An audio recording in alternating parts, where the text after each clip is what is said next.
tee it up any way you want to, or we can just jump right in. Well, I'll jump in and I'll make sure that there is plenty of time for questions. But thank you so much, because I know what a schedule the committee has to go on at time. So thank you so much for giving us a chance to do this. We're a Place Economics. Our firm is a real niche consulting firm, and the only thing we do is at the intersection of historic preservation and economics. And about half of that is impact studies, usually at the city level, about the impacts of historic preservation. So this assignment, technically the client was the Historic Columbia Foundation, although the city's preservation office, Amy and her staff, provided a lot of access to data, introduction, review, and so it was a real partnership.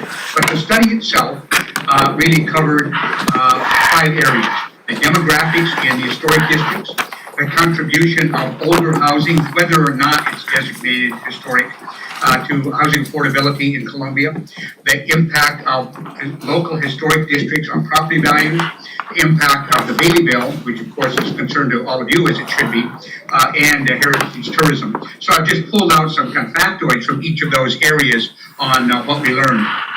But the basics was to think about what there was to look at. And there's the historic districts in Columbia of a variety of flavors.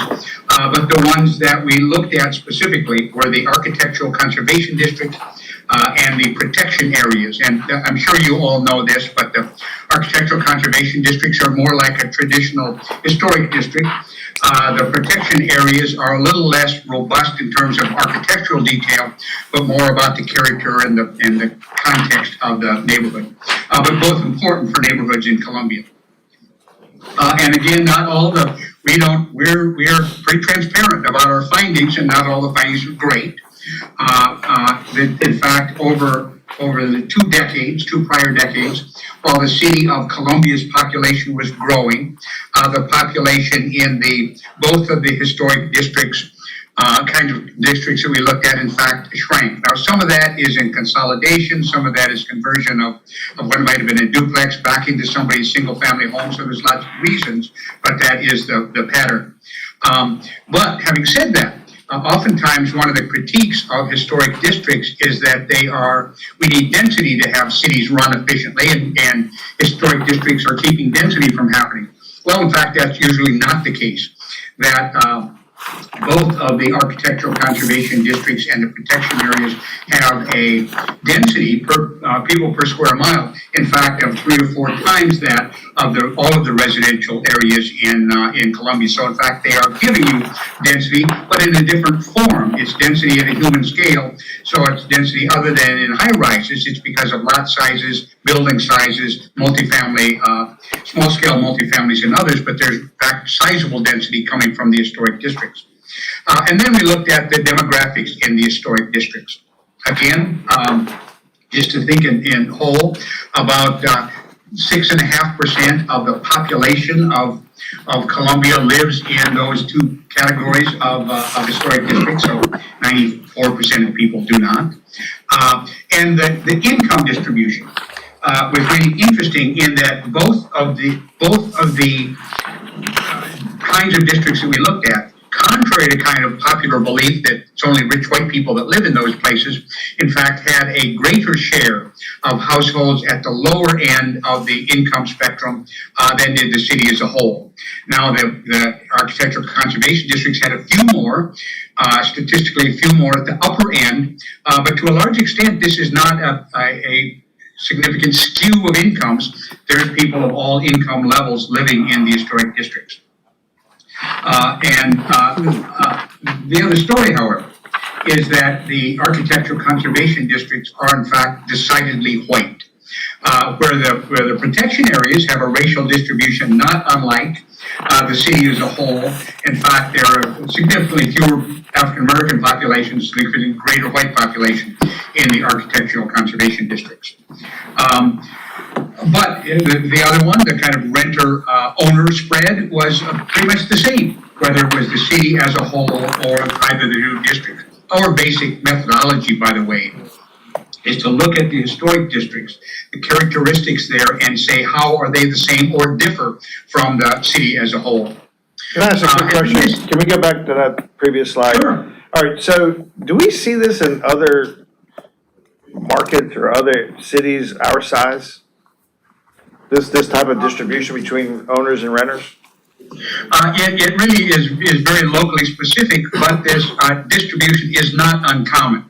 I would say that if I had to make a general rule, there's probably a higher percentage of home ownership in historic districts, except for the fact that the historic districts often have a number of small scale, like 2 to 4, 2 to 6 unit rental properties mixed in with single family, and that tends to both add density, but then also reduces the home ownership ratio. So this was not a particular surprise to us that those were numbers that came up.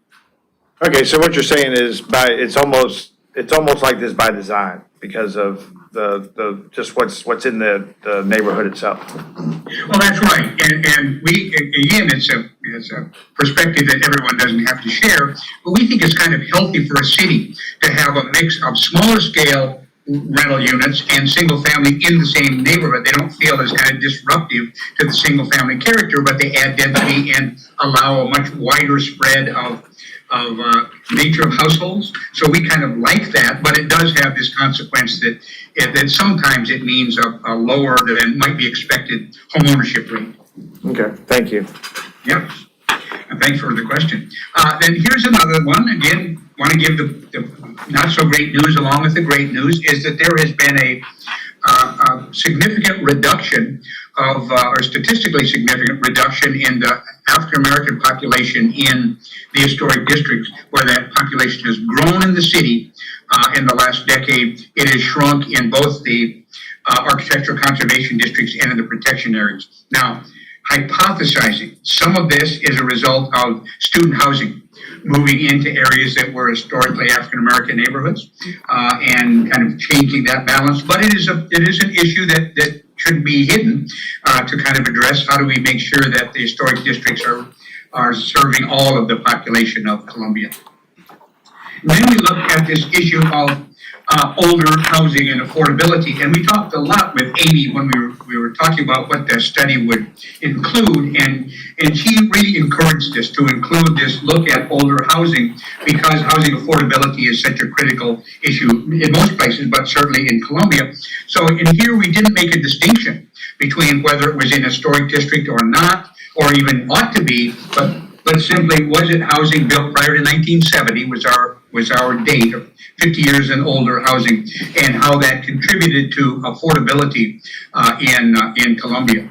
So there's the kind of unit count and where the population is, how many units and so forth in population. Just as kind of a recap, about 45% of the housing stock, housing units, is in pre-1970 block groups. Now, what we did, so we could get as granular as possible, we took block groups, the low census area that had more than half of their housing units built prior to 1970. So that's where those numbers come from. So about 45%, 32,000 housing units in those block groups, older block groups. And here again, is kind of telling is that the marketplace itself, vast majority of this has no subsidy, no underwriting, no anything. It's just there and affordable oftentimes simply because it's available in the marketplace. It still exists. And so what you can see is that there is a higher share of people in the 30% of area median income and below in that older housing stock, and a lesser percentage at the upper end. So it really is meeting that lower end of the market need in that older housing. And here, unlike the historic districts, here the racial distribution is pretty reflective of the city as a whole. That in these older areas, it is kind of a reflection, a mirror of the demographic distribution of Columbia. And here again is the owner and renter spread. And interestingly enough, there's a higher percentage of home ownership in these older neighborhoods than there is in the newer ones. Now, part of that, frankly, and because so much of the housing stock in Columbia is consumed by students. So a big, development that's half students in the, 200 unit, that's going to, and those will be newer buildings. So high-rise buildings will be mostly post-1970 buildings. So that's a large reason for this. But it means that there's a sizable share of home ownership in those older neighborhoods because, in fact, it's more affordable. And then we looked at the change in median income in both the older neighborhoods and in the newer ones for both owners and renters, because this issue of affordability, of course, is an ongoing one, and the change in both home value and change in rents in those areas. By the way, so you can get on with your meeting, I'm going to just kind of give the highlights, but I'd encourage you, if you're interested, to download, because all the background data and explanations of all of this is in the full report. And then there's the issue of property values. And for a long time, and I've been doing this stuff forever, and for a long time there was big concern, and an appropriate one, of people saying, well, we don't want that historic district because that means another layer of regulation, and that means prima facie it's going to hurt my property values. Well, that's the area that's been studied probably the most by more people and more methodologies in more parts of the country than any other in this economics of preservation side, with pretty consistent answers, and it's what we found in Columbia. So there is the average value and the average change in value between 2014 and 2022. I will say that the county's assessment office was really, really, really valuable, and they had great data. The reason that 2014 is the base number is that's when the digitally available mass data was available, and that's when there was a major reassessment. So that was the kind of reason. So you can see that the values of the architectural conservation district are more than the average of the city as a whole. The protection areas are less, but in fact, both of them had rates of value increase greater than the market as a whole. So those who chose to be in a historic district, in fact, benefited from value increase more than the city as a whole. Now, this honestly is a two-sided thing.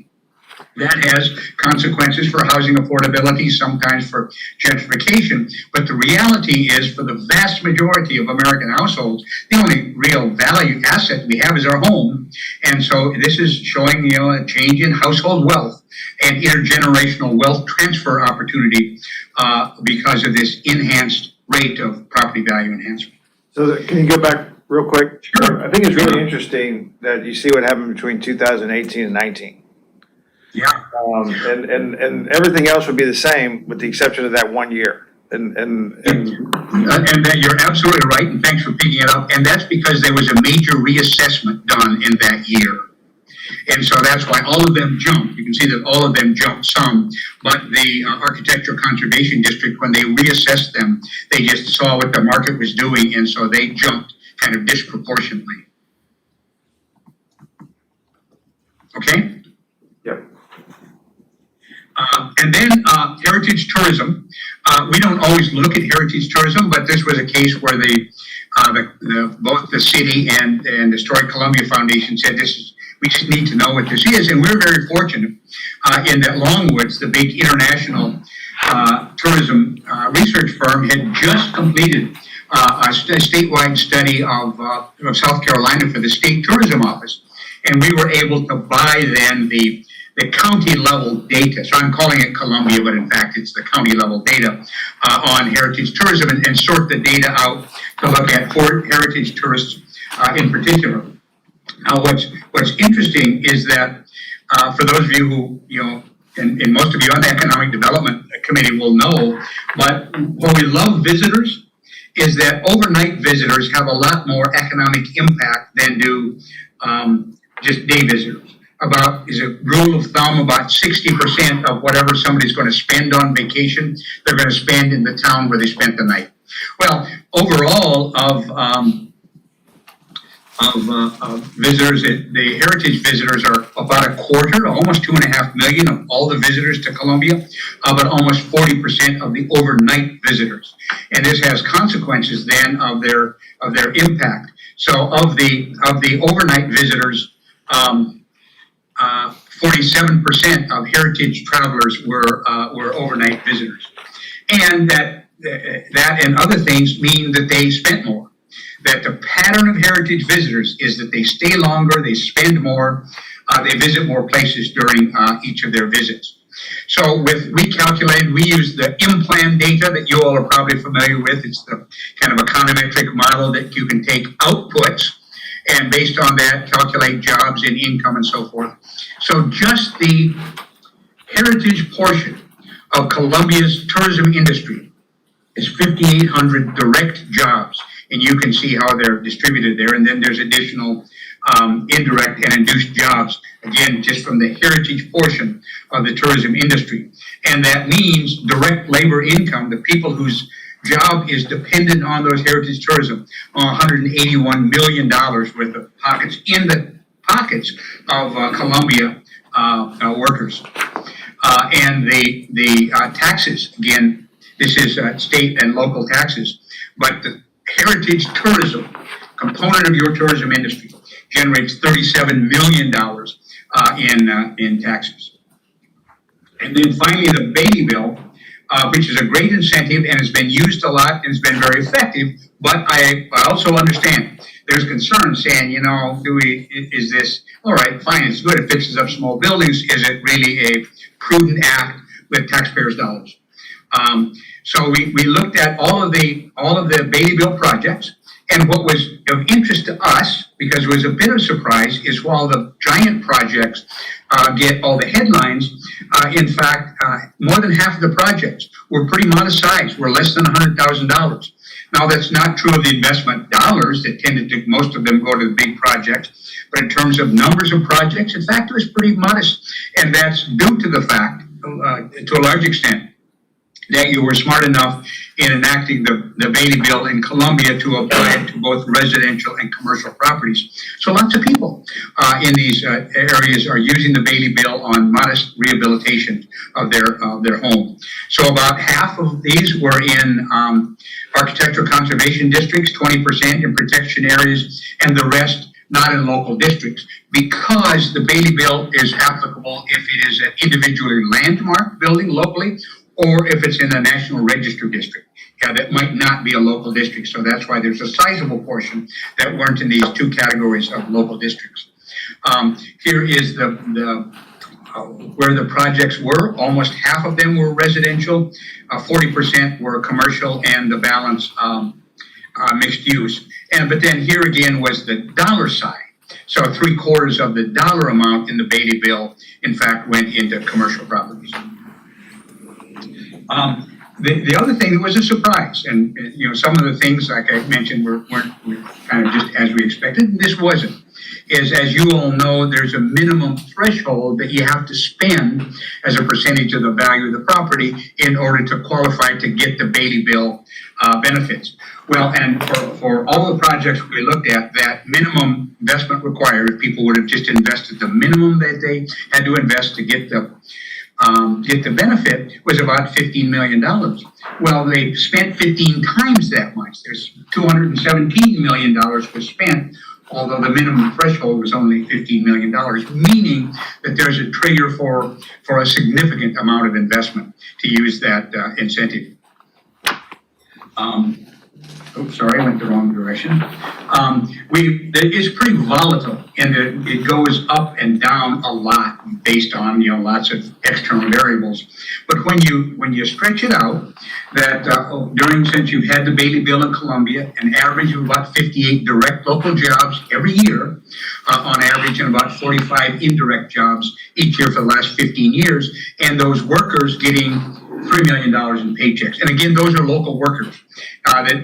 Theoretically, there could have been some workers coming from someplace else doing work. But this is simply because of how the data is structured. This is Columbia residents, or at least the county level residents, who are getting these paychecks. And then the geekiest of tests, but one that was really important, that the kind of public policy side of incentives. And I'm not telling you anything that particularly this committee doesn't know, but is the but-for analysis. Would this have happened anyway, or did it only happen but for the incentive? Well, if we interviewed everybody who used it and said, would you have done this if you couldn't take advantage of the Bailey bill, we'd have had 100 people, 100% saying, oh no, we'd have never done it without. Well, that's not true. Some would have been done with or without the Bailey bill. So here's what we did to get a kind of proxy on this but for, is we took an investment of $1 million and we said, what is the point? What is the share of people doing Bailey bill projects who would have done them anyway, as opposed to those who would not? So if 75% of the people would have done them anyway, would have done them without the Bailey bill, 75%, then the city and the county are the nominal loss for every $1 million, about $3 million loss. And when I say loss, what I mean is the present value of 30 years worth of tax revenues, property tax revenues. The first 20 years frozen in place, and then 10 years of revenue generation. So we took that stream of future income from the property taxes, discounted it, so we're not talking about the nominal numbers, but we're talking about the effective present value of those numbers. So you have, in the city and county, you lose about $3,500 a year on every $1 million worth of residential property. You lose about $5,000 on $1 million worth of commercial property if 25% of the if 75% of the people would have done the project anyway. The magic number is about 29%. That is, if at least 29% would not have done the project were it not for the Bailey bill, in fact, you have more dollars in the coffer than had you had no Bailey bill. And again, I can't promise you that it was only 1% or only 99% that would or would not, but that's the kind of measure, and just on the kind of common sense, if it's less than 29%, again, I want to make sure that I'm saying it right so I'm not confusing.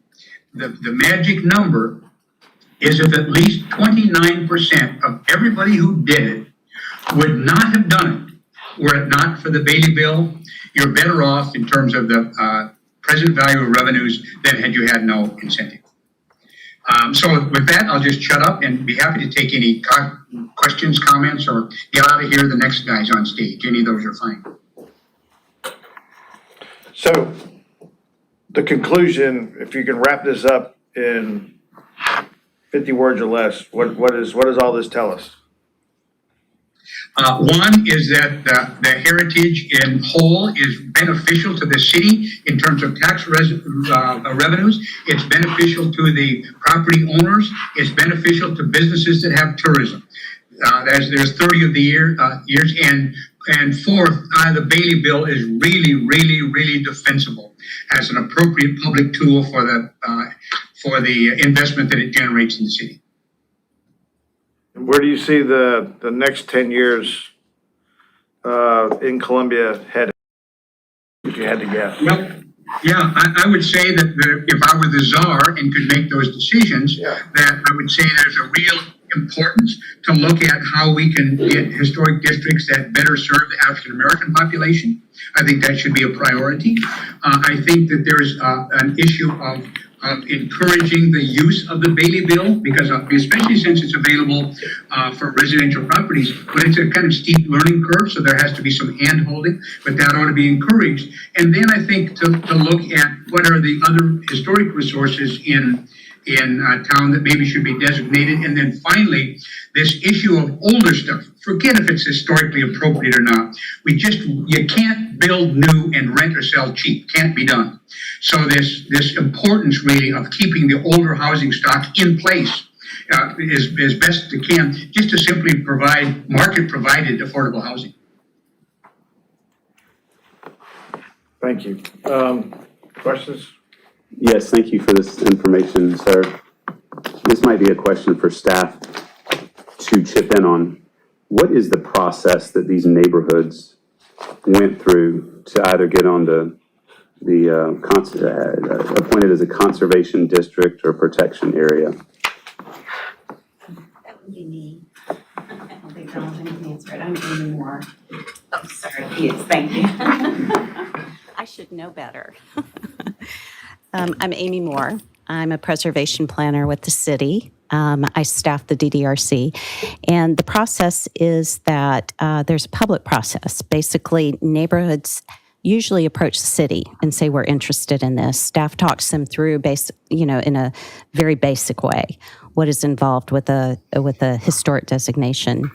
And once they've decided that they're interested in pursuing that, then staff works with them over several month process of explaining what that means, crafting design guidelines together.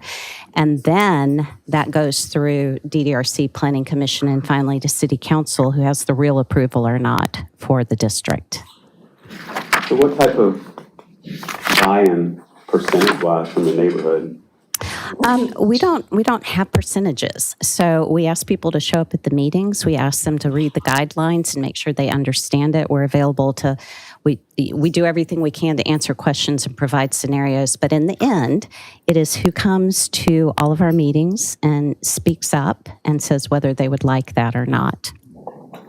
I hear often from residents in some of these conservation districts, we want our residents to retire, age in place, but financially keeping up with an aging house becomes an issue, hardship.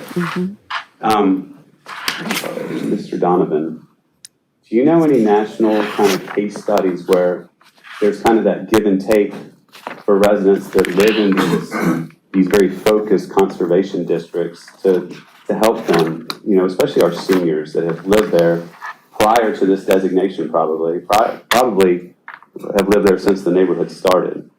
Yeah, I don't know, I will answer the question a little different than you asked it, in that half of our work is in this impact analysis stuff. Another quarter is in policy recommendations to encourage investment in and retention of historic resources. And so we kind of keep track of incentives around the country that often address that very issue, because it's a very common issue. And I have to say my favorite, because it's very modest in cost, it is simple in application, and that is in San Antonio, and it's called Under One Roof. And the thesis is this, that real estate buildings don't have very many enemies. The biggest enemy is water. Water comes in for the roof. And oftentimes people of modest means and older housing can't afford to fix the roof. And so what it is a straight out and out $9,000 grant to fix the roof. They have a list of qualified contractors who can do it. They're not going to be screwing old people, trying to stay in their house. And it's simple. You apply it has to be an older home. You have to be of modest means, and those are the qualifications. And they do it year after year. It just makes a huge difference with a real modest investment on the part of the city. And the city council member there, who's the big proponent of this, has told me, he said, some of my other council members will say, well, yeah, but maybe the foundation is only going to last another 20 years. And he said, I don't care. The fact is, we put on a new roof and they could stay there for another 15 years.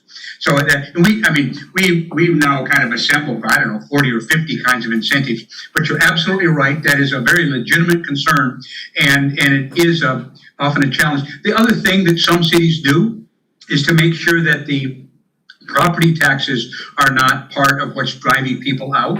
So sometimes there will be a freeze of property taxes. Sometimes a simple deferral of property taxes until the house is sold or the people die or pass to their heirs or something. Because oftentimes the issue is not a wealth problem, it's a cash flow problem.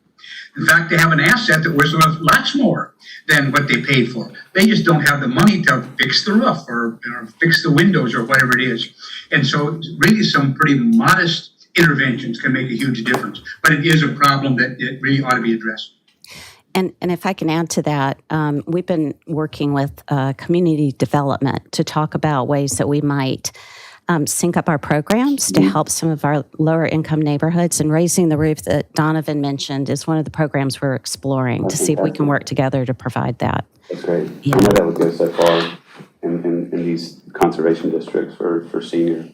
Right, residents. right. That's a real concern because those folks don't necessarily have the 20% investment threshold needed to access the Bailey Bill, which is one reason we really need to get some dollars into their pocket so the people who really can use it have access to it. So Amy, when do you think we could hear from staff more on that about a true path forward if council wanted to really invest in our conservation district, keeping our residents, in their homes? Yeah, well, we're hoping we're going to have some things more solidified with community development in the next couple of months because they're in the planning phase with their funding.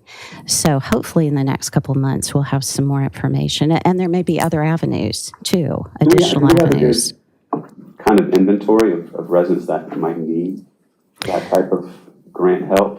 Well, we know some of them just because we have interaction with them on properties that need repair work that we're working with. But we tend to focus more on just the low income areas by census that we know are lower income areas. But are in these conservation Yes, districts? that's right. That's right.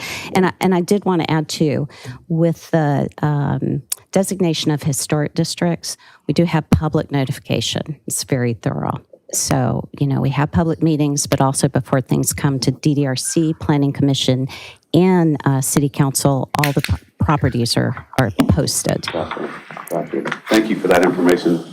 Mr. Chairman. Can I just add one thing, and then I'm going to run for an airplane? But one of the biggest changes, and you're seeing it both in your questions and in Amy's responses, one of the biggest changes in the preservation movement over the last 25 years is that there's really this broad recognition that historic preservation is not just about the buildings. It's really, in the end, about the people.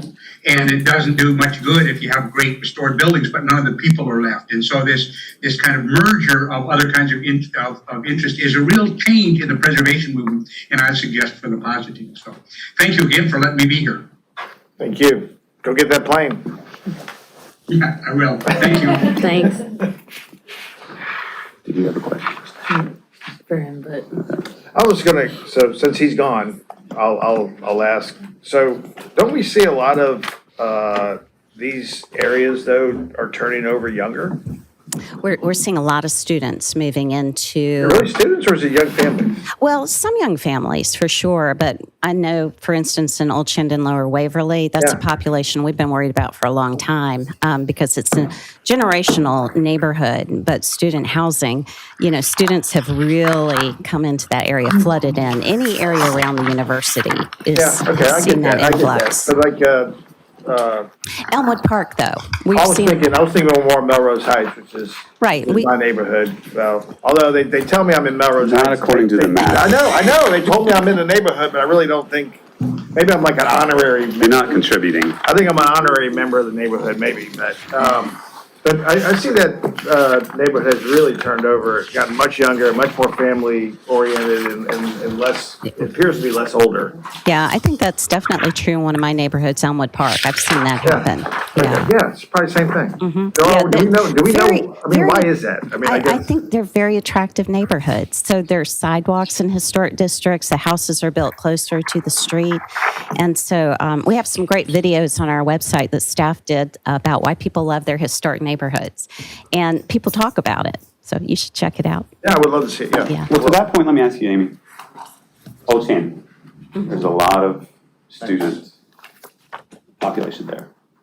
What is it that the homeowners, the property owners are doing to convert that from what used to be a single family home to a rental now? Are they making investments into it?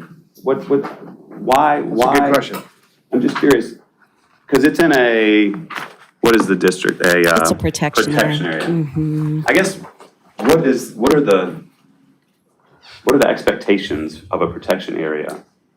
Is it easier to convert it to a rental house? No. None of the districts would have that as a, it's not a factor in any of our districts. That's more of a just individual ownership decision about whether somebody wants to turn it into a rental unit or not. But still keep the core structure. I mean, that they're changing the. Right. We only review things from the exterior, remember? So if someone wants to divide on the inside, if we can't see it from the outside, we're not going to review that. And generally speaking, there's not a lot you have to do to make it a rental. I mean, I've rented plenty of places when I was younger as well. And it's largely the same structure. Right. It's just a matter of whether someone's a homeowner or rental, so. Right. I think it's the perfect storm of buying low, putting a little money into it, and getting premium rates. Well, I think it goes back to the whole concept of the turnover. Right. So, I mean, when I walk through Melrose Heights, I mean, it's, you can tell, that this, and I think you're right. I think you can do a lot of upfit for a little bit of money. And that's why I think you see that spike in property values. And that area is really, I'd say it's probably, in my mind, it's the hottest area in Columbia. So, And the rental is all about location. I mean, Olympia as well. I mean, it's not just in any of our historic districts, but it's proximity. So, thank you. Thank you. all right. Thanks, sir. Any questions? You good? I mean, I have questions, but nothing urgent. Yeah, got it. Okay, thanks. All right, so let's move on to the missing middle housing. Appreciate it, Taylor. Yeah. What is that out there? Yeah, before the Optics Coast team starts, so I'm Taylor Oxenine with the Central Carolina Realtors Association. My counterpart Kim Fuller's here, and then past president Steve Taylor and Linwood Muncie. Long time in the process project that really kind of started with Mayor Rickaman and the late Joe Taylor, and then picked up by Councilman Peter Brown when he was elected. But we had seen that Greenville had done the same study a couple years ago, and I know that was of a lot of interest to City Council, and how that really kind of changed the way that they thought about housing in that area. And we've seen kind of the fruits of their labor over the past couple of years. It seems like every other week you see an article about Greenville in the paper. This person, And that's something that we wanted for the city of the Columbia. contractor. So with the help of Krista's team, who's been great to work with, and Opticos, who's been first class, and with finance from the National Association of Realtors, who provided full payment for this study, we wanted to present this to you guys to use in planning and development for the city, to really find different options for housing that aren't necessarily just single family, but to give more housing options, to provide more affordability, and to make the city of Columbia, a more walkable area. So having said that, I'll turn that over to Matilli, who is the head of Opticos, our Opticos team over here, and let her present the deep dive study in addition to the initial scan that you guys got a couple weeks ago. So thank you. Appreciate it. Thanks for that introduction, Taylor, and we are pleased to present a few slides today, and hopefully to have some discussion afterwards. I hope I can share my screen. I'm just going to try that right now. I didn't want to try in the middle of the previous presentation. So can someone just share the meeting ID with me, please, real quick?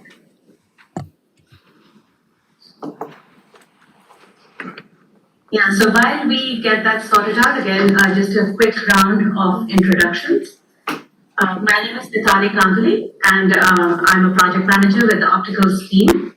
And I'd like to introduce our principal, Stefan Pellegrini, while I enter that in. So, and this is our team who can give a quick introduction of yourselves, please. Hi, I'm Stefan Pellegrini, principal with Opticos. Hi, I believe you're a designer here at Opticos. I'm Roger Foreman, and I'm a senior designer at Opticos. Hi, my name is Patricia Cespedes, also senior designer here. Where are y'all based out of? We're a firm based in Berkeley, California, and we would have loved to be there in person, but this is going to be a virtual presentation. But hopefully we can still get some good discussion going. So to get us started, can I first of all check if all of you can see the screen? Like, do you see the first slide of our presentation? Yes. So to move on from here, this is the way we structured our presentation today.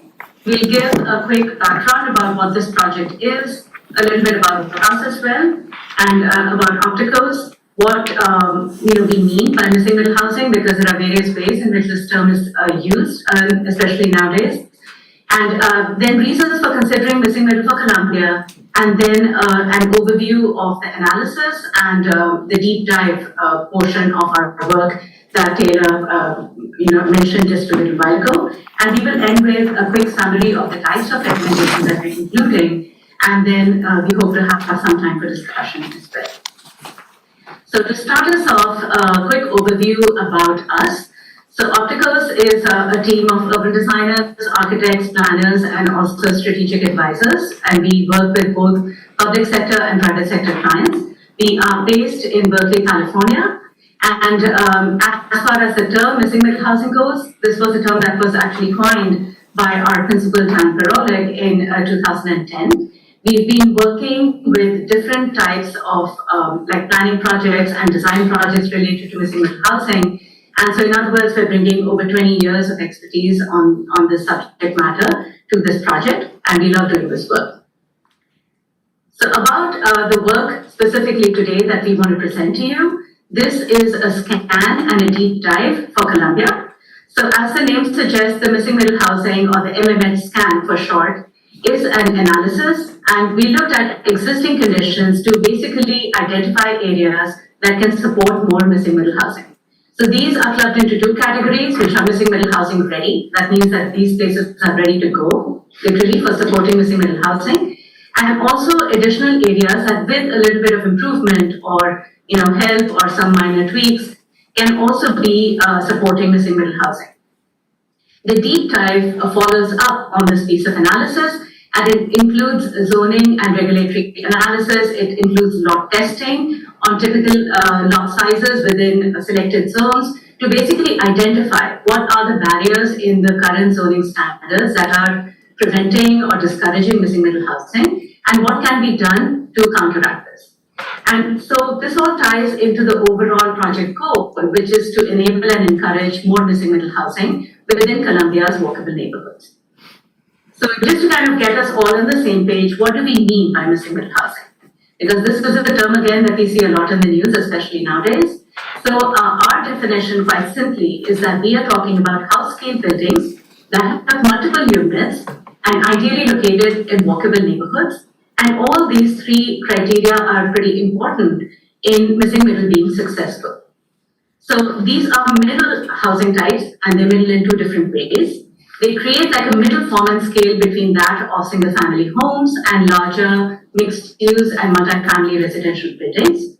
And they also deliver housing choices that are more attainable to typical middle-income families and households. So when we think about just planning for housing needs in any community, especially looking to the future and also trying to counteract this rising problem of housing unaffordability across the country, missing middle housing can definitely be one of the many solutions that must be considered by most cities and jurisdictions. And that is because since we're talking about multifamily units, but smaller building footprints, inherently these can be lower cost by design because the land and construction costs are small. These are simple construction techniques that are used. These are not larger buildings that require concrete or steel frame construction. But also because the units that we're talking about within these multifamily buildings are smaller, they provide units that are more attainable. So this also provides opportunities for incremental development, and people can also play a role themselves in improving or adding on to their properties. So one question which we're often asked is that why is the term missing in the name? And that's because they literally are. And these used to be a part of most towns that we see in the pre-war years. And they've been particularly in areas adjacent to downtowns and areas where you needed slightly more intense housing solutions. These were always part of the housing stock of any traditional city. But due to a variety of reasons, specifically restrictive zoning practices, they have effectively been disallowed in many parts of the country. And between these years, and these figures are a little bit old, less than 10% of all housing units that were produced in the US between 1990 and 2013 were of the missing middle type. Now, zooming in on Columbia, actually the numbers look better than in many other cities that we have worked in. This is just a breakup of just a spread of different housing types, and I believe these are from the American Community Survey, the ACS, of 2022. So in this, the balance of missing middle types in Colombia is 26%, with about 56% being single family and the rest being either larger multi-family buildings or other types.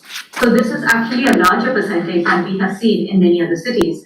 So the grounds are already there for missing middle to kind of come back in force and be built in additional areas as well. So in terms of what are the typical characteristics of missing middle types, not all small-scale multifamily are missing middle. Missing middle types are a palette of unique building types, which focus on several things that you see highlighted here in the green boxes. They focus on smaller, well-designed units in house-scale buildings that have smaller footprints, so they really blend in well with the single-family neighborhoods. There is an emphasis on shared open space, typically shared to some degree. There are also private open spaces in some types. They support and they also thrive in walkable environments, and they de-emphasize the reliance on driving for all your needs. In other words, missing middle types try and optimize the available space on a typical lot for providing additional housing units or open space, and they prioritize this over providing additional parking spaces instead. And because these are inherently very flexible types, they can accommodate a wide range of lifestyle and household options. So here we see a few examples of missing middle housing in Colombia.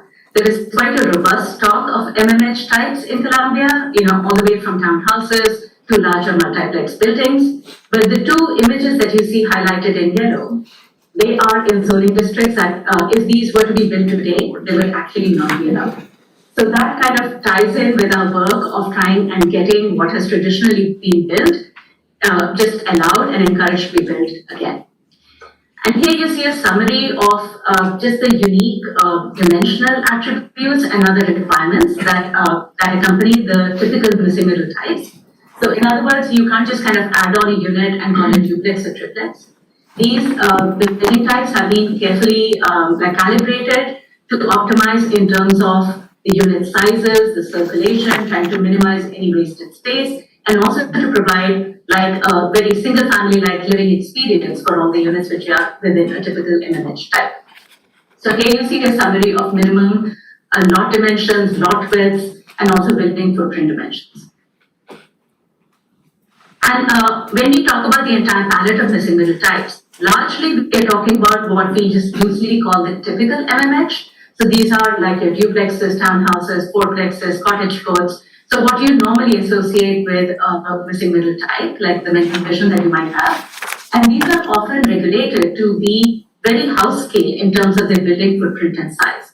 So a maximum height of 2.5 stories typically, and you can see the width and depth are very similar to most single family homes. But at the same time, we also have in focus locations, larger missing middle types that can provide additional housing choices. So particularly along, busy corridors in the city and in areas where there's a transition to either larger size development, whether residential or mixed use, such as on the edges of neighborhoods, etc. So those are areas where larger missing middle types can be used to create a transition from these lower intensity to higher intensity areas. And, in the same way, we also use these missing middle types to create house scale and block scale environments. So by house scale, we typically mean, again, using the typical palette of the smaller footprint detached MMH types to basically add a very gentle form of density within existing residential neighborhoods. But at the same time, many of these missing middle types can be attached and they can take up all or most of a block to create more, kind of block scale environments, the kind that we see in traditional downtowns. So now that we've kind of given an overview of what we define missing middle housing as, here are some good reasons for considering missing middle housing for Colombia. And this ties in again to the way you can apply missing middle housing. You can either, just add new building types to existing neighborhoods, and they can also be added on to existing single family homes to create additional housing for, extended family or, for other reasons. So what you see on this graphic is like an illustration of this gentle infill that we often talk about as one of the highlights of missing middle housing. The buildings that are painted in yellow are the missing middle housing types, and the rest are either single family or larger building types. But if I were to remove the coloring, often you would not be able to tell which is a single family home and which is the adjacent missing middle housing type. So that is one of the unique qualities of MMH that make them a really potent tool for adding density to our residential neighborhoods, but without creating like a drastic change in the built character. Again, highlighting some of the attributes of MMH, which lead to them increasing housing choice and housing affordability in our neighborhoods. They are a wide palette of housing types. They are very diverse and they can help meet housing choices, local needs, changing demographic needs, supporting diverse lifestyles, and also enabling incremental infill. Like in other words, for many mixed middle housing projects, it can be a one-off project on one single lot or maybe even on two adjacent lots that are consolidated. You don't need like a developer or like a large builder firm to come and build this at scale, the way we often see townhouses getting built. This is a way that can be applied for new development areas or for larger sites, but these are also very adaptable to this kind of incremental development that homeowners may take upon themselves.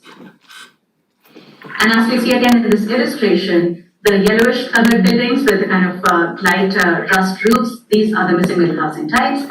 And this just shows the way that they can be used in many different contexts. They can be distributed within residential neighborhoods, or the slightly larger types can be used to transition from a single family to a higher intensity residential or a corridor kind of environment.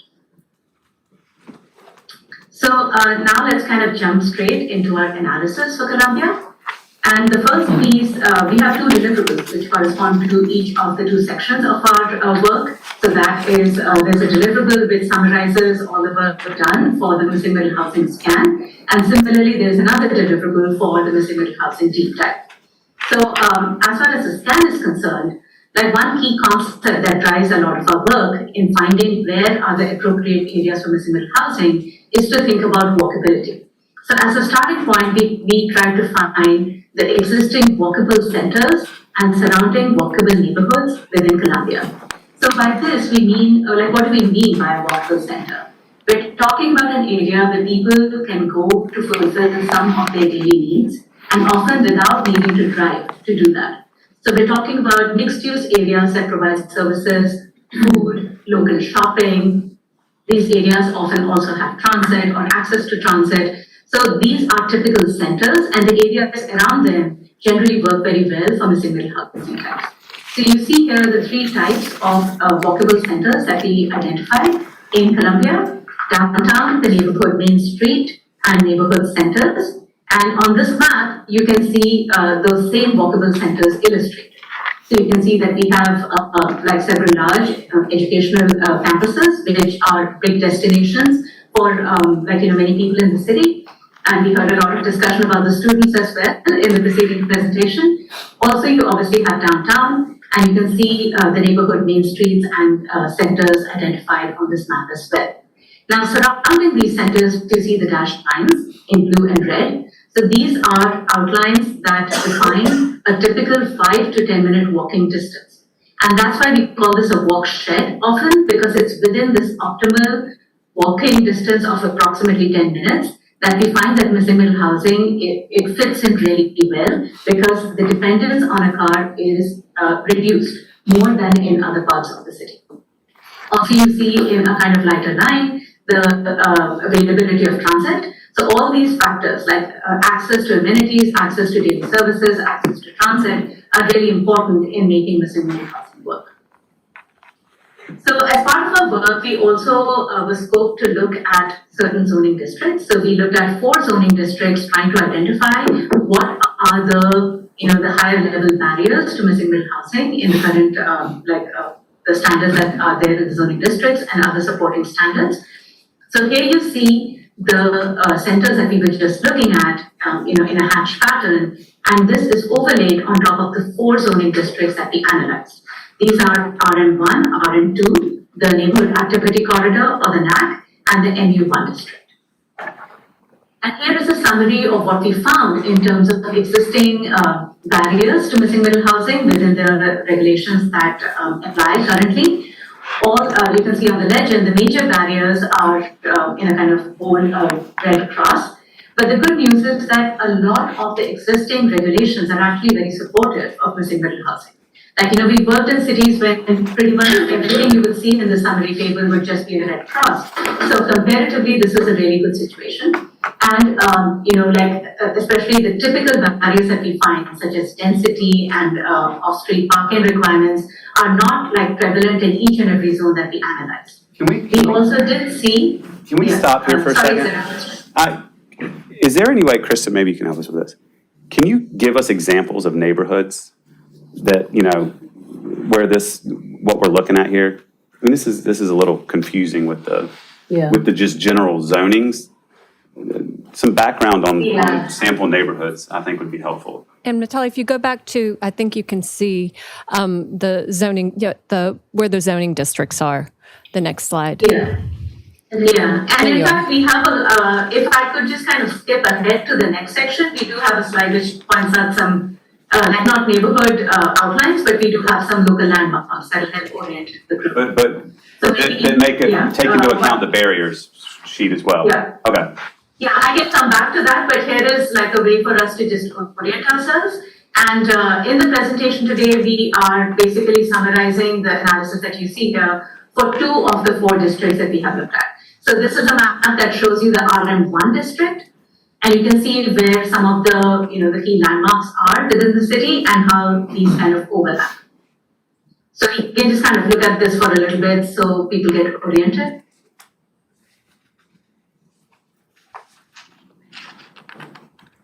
And let me add in, most of our neighborhoods have RM1 or RM2 zoning classifications within them. There are very few that are all single-family residential. More of our newer ones are actually the ones that are single-family. But our in-town walkable neighborhoods have both single-family residential and RM. RM means that you can have more than one, depending on the lot size, you can have more than one dwelling unit. It doesn't restrict it to single-family. Right, yeah. And like if I could just kind of go back to summarizing this, we will be looking at this in more detail when we look at those 2 example zoning districts as to how we have tested to identify what are current barriers. But in general, the 2 top barriers that we found, and there weren't many, were density requirements being too low and parking requirements being too high. So let's kind of look next at how we use a tool that we call lot testing to identify what needs to change if missing middle housing is going to be enabled within these zoning districts. So in this, what we do is to look at typically occurring lot sizes. That, lot sizes in terms of width and depth that are very common within these zoning districts. And then we actually model like what is allowed by current zoning in terms of the zoning envelope, what actually can get built once we consider other standards that apply. And then trying to disregard some of these rules and just testing with typical missing middle housing types to see that if you were to enable missing middle housing on these, what standards would need to be adjusted within the current zoning standards just to make that viable. So here's just a quick summary of the lot sizes that we looked at within each of these zoning districts. And these were selected on the basis of a citywide analysis of existing lots to be fairly typical lot sizes. So to kind of go back to the map that we were, this is the RM1 district. What you see in the 2 shades of yellow are the area zoned for RM1, which are within this defined 5 to 10 minute walk shed, or the walkable areas map as we call it. And the lighter yellow are areas which are also RM1, but which are outside the walkable environment. So now within this, what is the zone allowing? The intent of the zone is of having a walkable, moderate density residential development that does allow, as someone was pointing out right now, single family homes, duplexes or 2-family homes, townhouses, and also multi-family dwellings. So in a way, it is not a barrier outright that it is disallowing missing middle housing, but the density, and we'll get to this in a minute, the maximum allowed density is 8.7 dwelling units an acre. And you can see the parking requirements are fairly high, in the sense 2 spaces per single family unit, 1.75 per unit per multi-family. And when you have a mixed use project, then it requires an improved parking plan.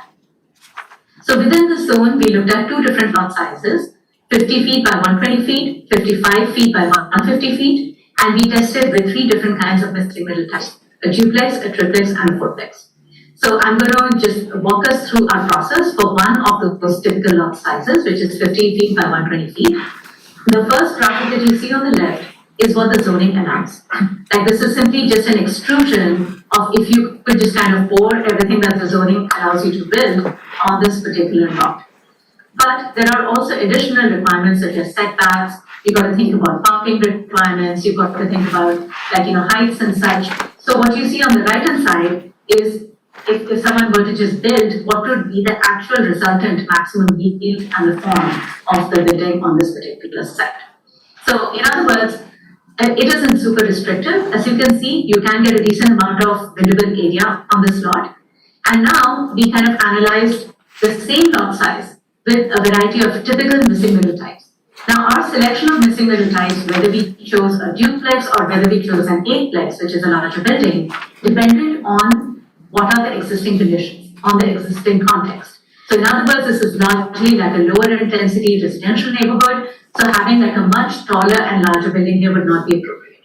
So that is why the palette of missing middle types that we tested for the RM1 zone are all very house scale and very close to single family homes in size, scale and height.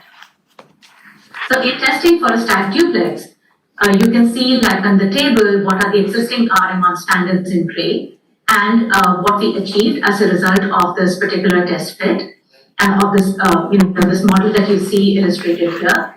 And actually we can comply with all of the standards that are there in RM1 except for the resultant density. We are getting a density of 15-20 units an acre by building this stacked duplex, whereas the maximum allowed density is 8.7. So in other words, the takeaway is that even though this building type is very appropriate, has traditionally been built in Colombia and in similar neighborhoods or even within these neighborhoods, it would not be allowed to be built at this because of the density restriction. So that automatically becomes a barrier that needs to be adjusted for missing middle. The next option was to again look at a slightly different configuration of a duplex, just to see how this fits, because you have, again, stacked duplexes and side-by-side duplexes. So in terms of barriers and numbers, it's kind of the same situation. Next, we looked at 3 units. So in this case, because of the parking standards, that started becoming a barrier as well. Because the minute you add an additional unit, you need an additional number of parking spaces to accompany that unit, and thereby, instead of having a nice, massive rear yard, more and more of that is starting to get taken up by parking, and we are still not meeting the maximum number that would be required, which is 5.25. We cannot fit that on the lot. We are showing 3 units, 3 parking spaces on this particular lot. And the density, as you can see, is by now 3 times higher than what is actually allowed on this lot. The last example is that of a fourplex. So here we have 4 units. And again, the number of units is allowed in this zone on this particular lot. But when you actually try to build it, the resultant density and the number of parking spaces needed would actually disallow this type from getting built in real life. Is that 4 separate, that's 4 separate single units? So 4 one-bedroom dwelling in this example? Is that what you're telling me? These are, within the building footprint that you see over here, there are 4 individual housing units. So each of them, I think, would be a maximum. I can look up the numbers and tell you, but it was either a 1.5 or a 2-bedroom unit at the max. It's per one because it's 680. Yeah, so each individual average unit size within this building is 680 square feet. So that would be like a 1-bed unit.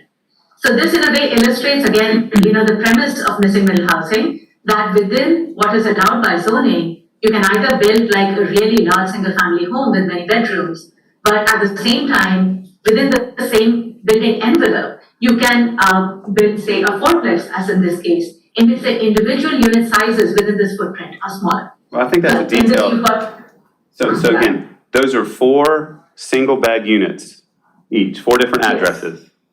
So there's no doubles, there's no triples, there's just 4 beds and 4 units. Exactly, 2 above and 2 on the ground floor in this particular configuration. All right, thank you. So next, we also looked at RM2, but in the interest of time, I'm not kind of including all those slides because that'll take a long time. But let's look at something a little bit different. So this is for the neighborhood activity corridor or the NAC district. Now, this is a district which is very permissive of like basically all kinds of development, which is why it was interesting to test this out for the single as well. Here again, you see on the map the areas where the parcels are zoned for NAC, both within and outside this walkable area walk shed that we have defined. And in this case, density and parking are not constraints because there are no standards, maximum standards that apply. So let's see what happens when, we test for missing middle here. Again, the intent is for a moderate density, walkable neighborhood scale mixed use type of development, and a wide variety of building types are allowed in this zone, whether it's live work, multifamily, mixed use, offices, etc. So, on paper, this seems like an ideal environment that would be supportive of missing middle housing, but we just want to show you what happens when you actually start building. And here are again the typical graphics. This is the maximum zoning envelope. What you get when you actually consider parking, etc., is the maximum yield and form. But when you actually start putting down a building, what we realize, and this is true of many typical lots existing within both the MU1 and the NAC zones, is that these are very narrow and deep lots. So when you actually start putting down a building and then you think about parking access and providing parking, etc., the true development potential of the lot in terms of its size cannot actually be met. So here you see, for example, if we were to keep a triplex on the side, and then even if we add on an ADU, we're not missing out, or we're not kind of exceeding any of the above standards. But the point is, you're leaving almost half of the lot undeveloped. So now this may be okay for some people, but if you're trying to maximize the development potential, missing middle housing in a typical situation may not work the best. This is a triplex and an ADU, and here you see again a slightly larger building of again a fourplex with like 4 units, 2 on the ground floor, 2 above. You can see the average unit sizes are similar to what we were previously looking at for the RM1. And here again, we can comply with all the standards, but you end up leaving a large segment of the lot undeveloped. So this got us to thinking about additional considerations that we'll just get to. But here is overall a summary of the findings from our lot testing for all the 4 zones. So we just showed you 2 right now. But basically, we found the conditions, or the constraints rather, were similar in RM1 and RM2, of the density requirements being too low to enable many missing middle housing types, also the parking requirements being too high, and then surprisingly, the driveway width and the location of the driveway, those standards are often causing like a significant hurdle to actually be able to fit a missing middle type, because many of these lots don't have alley access. So the parking access needs to be from the front, and for like good design reasons and for just like many other associated reasons, we try and always locate the parking at the rear of the lot to create like a more pedestrian-friendly frontage to the building. And in other words, driveways became like a significant barrier to actually fitting in missing middle on many of these lots. In terms of the MU1 and NAC, the main issue that we encountered was that the development standards seemed to be geared towards a higher intensity than what is typically missing middle housing. In other words, if a developer can build a larger, like a 4-story building, then, thinking again from the developer's standpoint, what would be the motivation for them to build a smaller missing middle housing type? So if we do want to see missing middle types in these contexts, and they can definitely be part of the ballot, and especially for the reasons of providing more attainable housing types, then we need to look at slightly different or innovative solutions. So this is just an exploration of what can happen with these narrow and deep lots that you see. Here are just some examples of how you can use a variety of different missing middle types, and just to kind of be able to maximize the potential of these lots, because many of them are located in areas where land values are comparatively quite high. So if you really want to see house scale environments, more attainable missing middle housing types, but also not leave half of the lot undeveloped, here are some examples of how that can happen using a combination of different missing middle housing types. And here you see also a slightly higher intensity example, because there are locations, especially for the NAC, that it has a higher development intensity than MU1. And in these zones as well, you have many kind of narrow and extra deep lots. So here are some larger building footprints and how these can work to, again, provide more attainable housing options. So here, another thing that we had to kind of put in was that in some cases where the lots are particularly narrow, they can be, along with like supporting design standards to make sure that someone doesn't buy up half a block and build like a really big building. But there can be advantages to lot consolidation in certain cases. And here are again just simple illustrations to show how you can get additional units and basically make full use of the lot in both like lower intensity and higher intensity environments. So to sum up, and we can't get into all the recommendations here right now because they are kind of nuanced and kind of put into different buckets. So I can pull up the PDF as well if you want to look at this in more detail. But overall, we have a laundry list of recommendations, and these are grouped into policy recommendations, into recommendations related to zoning standards and the entitlement process. And also there are focus areas which have been included for the 4 zones that we looked at in more detail, which are RM1, RM2, NU1, and the NAC. And then there is also included in the deep dive deliverable some guidance for next steps and implementation. Krista, So that kind of sums up our presentation. Yeah, and I would love to have discussion on any of these topics, and we can go back to any of them. yeah, thank you. So Krista, can I ask you a question? So how much of Columbia is RM1? I don't Sorry, know. can you just repeat that question? I couldn't quite get it. Oh, so Sorry. I can field this one. The percentage of, for our residential, it's RM1 and RM2 is more, probably around 20, the exact amount. That's all. We have more single family only because of, we have so many new subdivisions that are single family residential Okay, that we've annexed, I got you. actually. So in the difference between RM1 and RM2 is what exactly? Is the required lot size. So an RM1 requires a larger lot size than an RM2.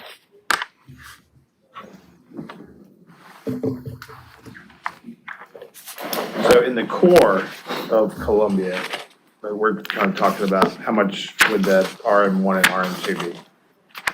If we forget the Foot Creeks and the other world, I will get you a number. It would be higher than that. what do you think, 50%? I can No, actually pull you up got a document that would illustrate this. As Thank well. you, Mitali. That's fabulous. Yeah. Um, Do you remember the number that? Thinking it's more 30 to 40. And Krista, the policy recommendations and all of that, the summary, will you provide that to us? Absolutely, yeah. It's a great, I'll give you PDFs of both the scan and the deep dive with recommendations. Yeah, and I can just share the deep dive deliverable as well, and we can just quickly skip, so you get a visual of There we go. what the recommendations are like. Here are some of the policy related recommendations for, like language changes and like additions to Columbia campus, as you can see over here. So I'll just scroll up so you get a sense of what these recommendations are like. And then the next section is about our zoning related recommendations, both in terms of the process and standards. And these are more global in their reach. And then following up on this, we have best practices that we would recommend as you think about, like zoning edits and updates in the future. And then here are some specific recommendations. Sorry, that went too fast. There are some specific recommendations for the 4 zones that we looked at. And that is followed up by some recommendations for implementation and kind of next steps. So Krista, we've talked about zoning, and traditionally, I've always wondered or thought that maybe we had too many zoning restrictions, but is it possible that we don't have enough zoning, like different segments for the city? Because, they're so different. If you look at, we talk about Columbia's different from place to place to place. Mm-hmm. Is it possible that if we go through some type of zoning review that maybe we need like an RM3, something that's different for different areas? So I'm questioning my own thinking that I've had for a long time. So I just want to get your thoughts on that. Certainly, so a district that would allow this type of density.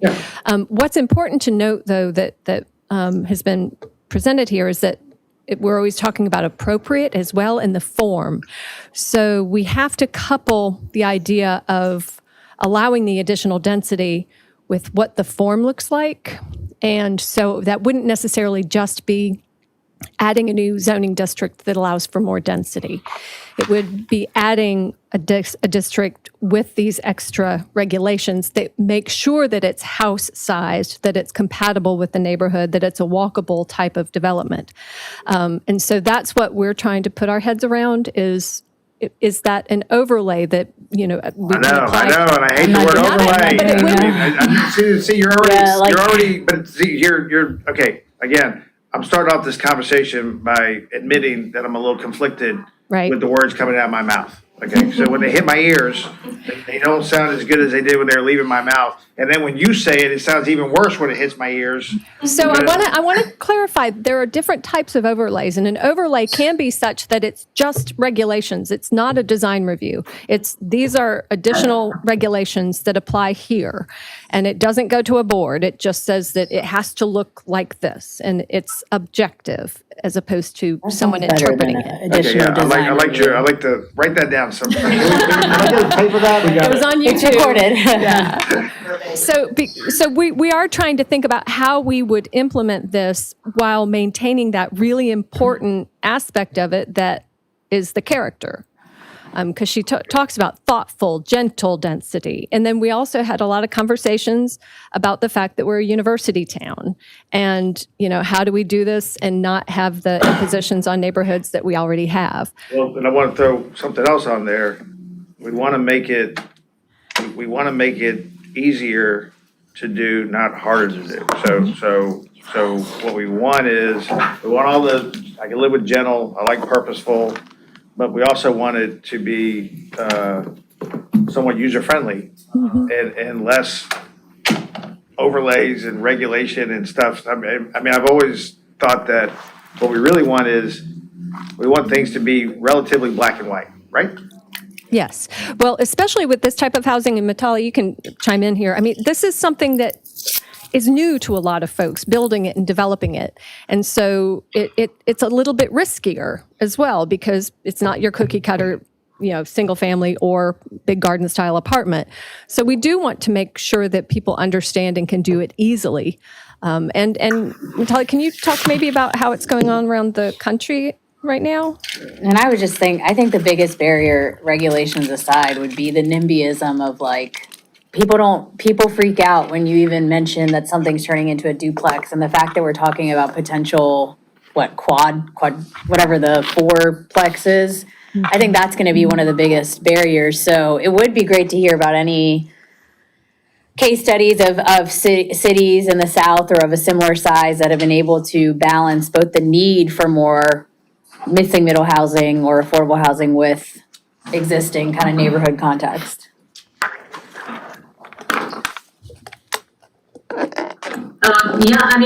First of all, yes, NIMBYism is not restricted to any particular area. We face it on a day-by-day basis. But I do want to say that what has been effective for us, what we found to be effective, is that often if we can communicate that it's not the fourplex, which is important, the fact that there are 4 units in it, but the fact that the size and the height and the scale of the building are going to be actually controlled through objective standards, then we've often found that people kind of don't react in such a strong way. Because oftentimes when people think of 4 additional units, they instantly, the thought goes to like a massive building coming right adjacent to their single family home, but that is often not the case.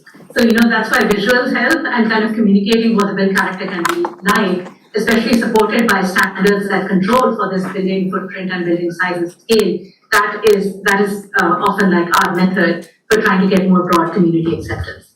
Okay, so. Otherwise, in terms of, sorry, please go ahead. No, it's okay. I don't want to forget what I'm asking. So, and I think about this a lot, and I've talked to the mayor about it, and it keeps me up at night and frustrates me to no end that we have all these areas in Columbia with empty lots. And they've been empty my whole life, and they continue to be empty. But also respect the concept of the neighborhood. And because a lot of times we're afraid of this, we end up with an empty lot. So couldn't we just kind of take area by area and neighborhood by neighborhood and really do some type of really strategic, qualitative, quantitative study and talk to the neighborhoods and kind of just lay out what we want that area to look like and kind of just model it by area and literally say, okay, so your neighborhood has 40 empty lots and this is the modeling that we've done and this is what we want based on your feedback too, we're not just shoving it down your throat, but based on the feedback of the residents, based on Columbia and, kind of our culture and our I think, I would say, our specific dynamic, this is what we would think the neighborhood should look like. Is that not possible to do? It's certainly a possibility, yes. I think it would be slow going.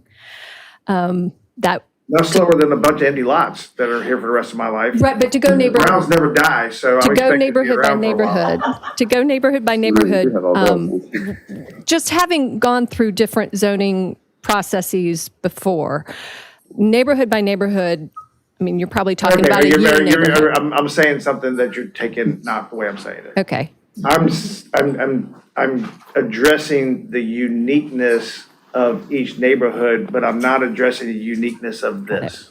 So I'm addressing this as a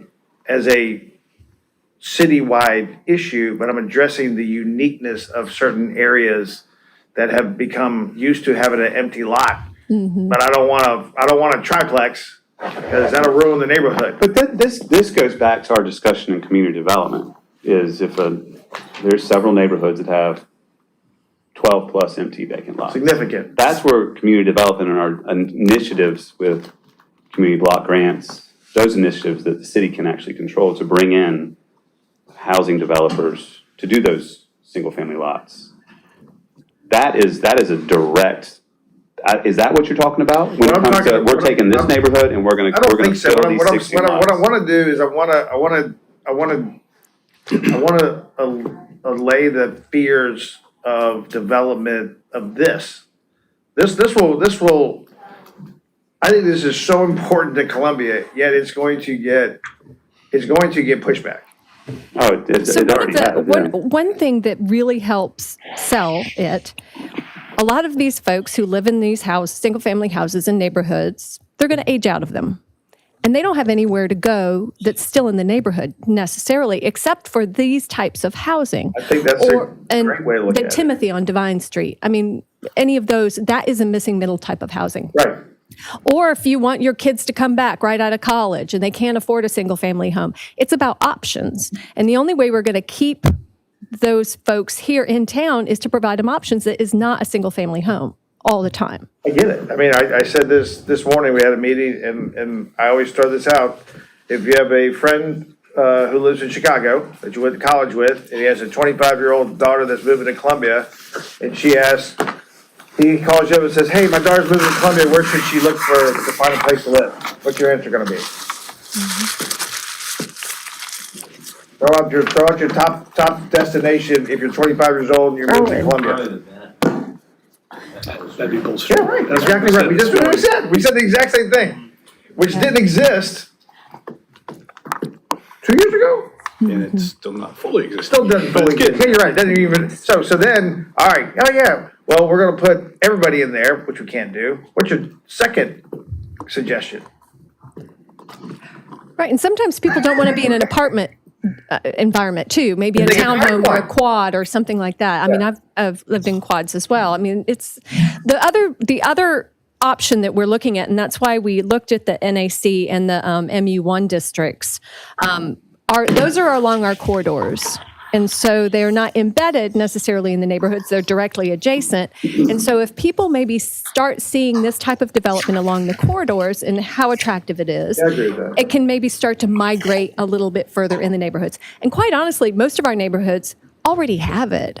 Our historic neighborhoods But have it. they're okay with it because it was there when they got there. Right. Understood. But I agree with you on And I'm that. preaching. So I think a good exercise, we have the initiative with working with nonprofits, faith-based organizations that are large parcel owners.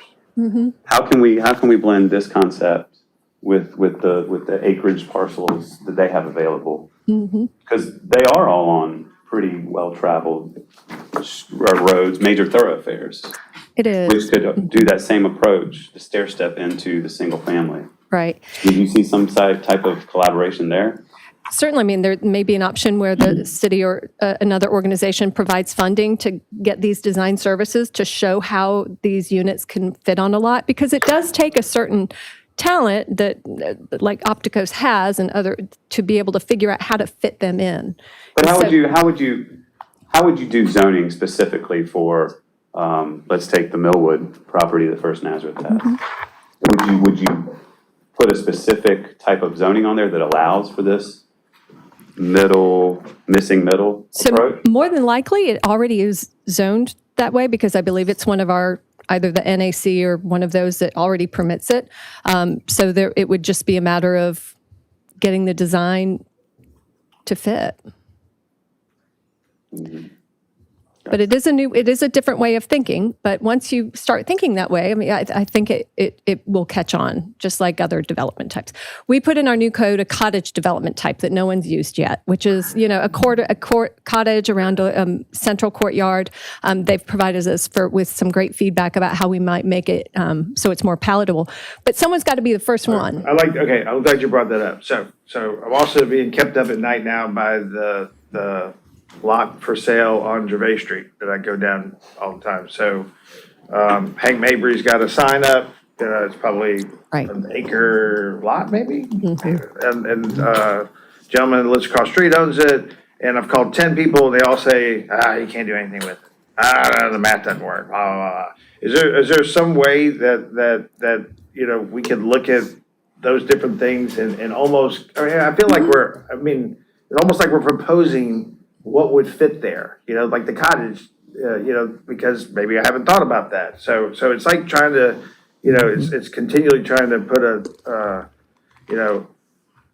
square into a round hole, on this stuff, because the first thing everybody's mouth is, I can't make the math work. It doesn't work, it doesn't work, it doesn't work. But we've talked about bringing on a designer on contract to do those I think elevations you have for to. the I'm just being honest what with you. ifs. I almost think you have to, because you're not gonna get people to do it. I think you're 100% right. That's why I was talking about the modeling. It's a modeling You thing.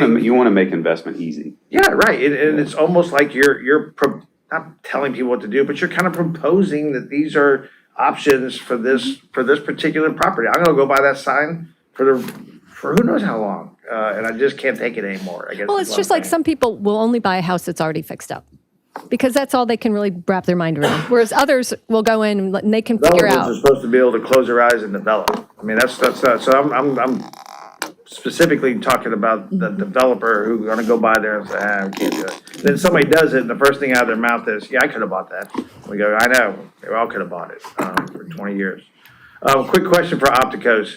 So how many of these types of missing middle market house or units do you think Columbia needs?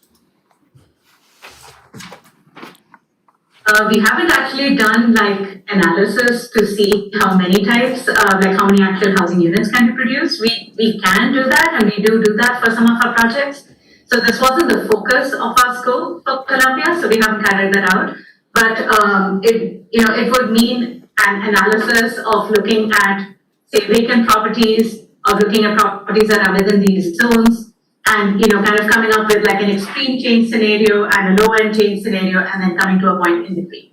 So the process can be done. It's just it wasn't included as part of our scope here. Oh, I'm not. We can maybe put more thought into it. I'm not paying the bills, but if I would encourage those who are paying the bills that maybe we take that look. I really think this is gonna take a super concerted effort from the community and from the city and from the real estate community to really make this work and not make it work so like painful, like work seamlessly and user-friendly and goes along and gets people buy-in. Because Krista, you did a good job of selling it, a few minutes ago.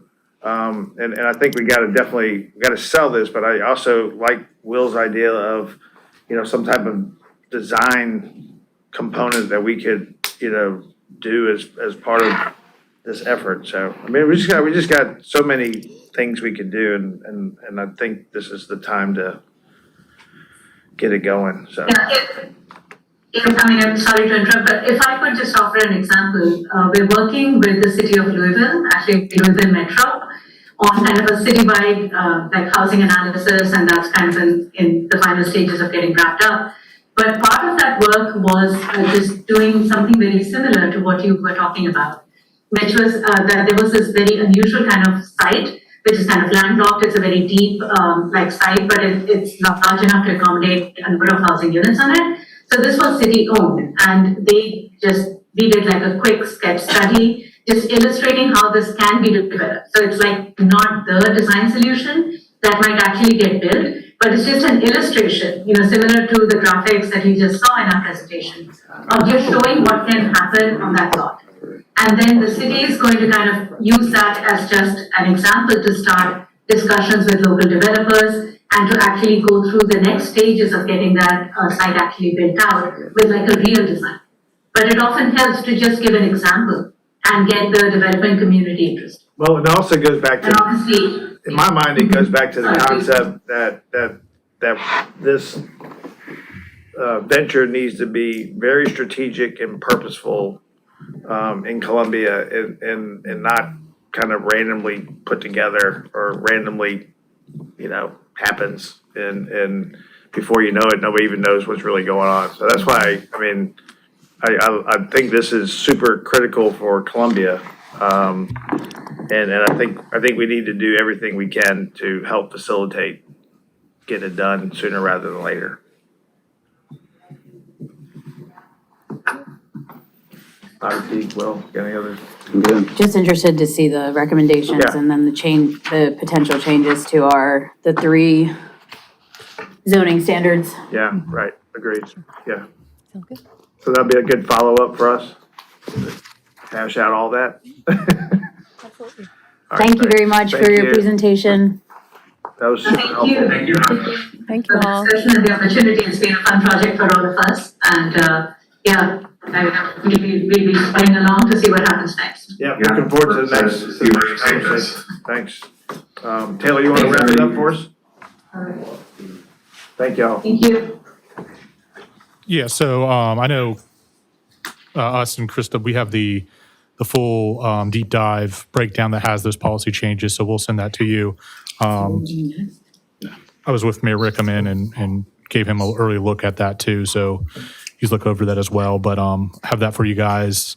Like I said, the National Association of Realtors helped us pay for this study for you guys. It's about $100,000 investment for the city from the National Association. So really appreciative of the National Association for doing that. But if you guys have questions, obviously you guys have Krista, but reach out to our association as well. We're happy to help you guys through this and excited that you guys are excited about this study. So thank you. Well, I think it's like a lot of other things in Columbia, there's a level of excitement and a level of anxiety, Yeah. and that's fine. That's just where we are. And I treat them both with the same level of respect.